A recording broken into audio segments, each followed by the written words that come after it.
of us know someone suffering quietly from panic attacks, blurred vision, hot flashes, nerves that are beyond shot.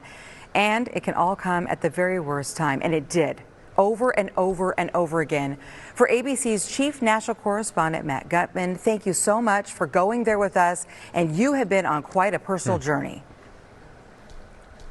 And thank you for being there with me, Kaley. I mean, this personal journey started almost 4 years ago. I had a catastrophic panic attack on air, and I was suspended for a mistake that I made. In the panic, I mixed up two pieces of information, and I was suspended. And I'd been having panics on air and TV and radio, and really since college for about 20 years before that. And my wife and I sat down, and I'm like, I have to leave TV news or try to figure this out. You know, thoughts do become things, right? We can attack ourselves mentally, quietly, in so many ways, but you didn't.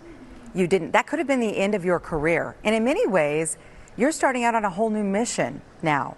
Seems like you feel much more free.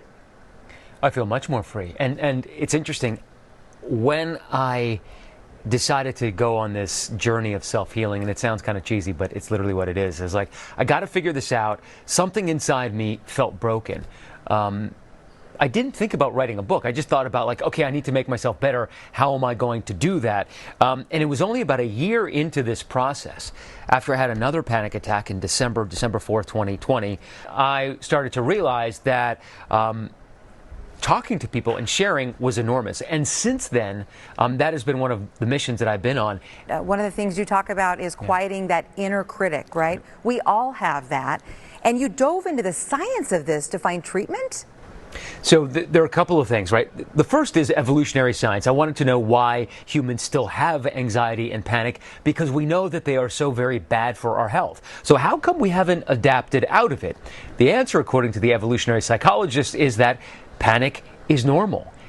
This is something that so many people have, and just that quieted so many of the demons in my brain. Well, we're going to spread the word for you. Thank you for writing this book. Thank you for facing that monster within. And thank you for being vulnerable, because you are giving all of us a lot more personal freedom.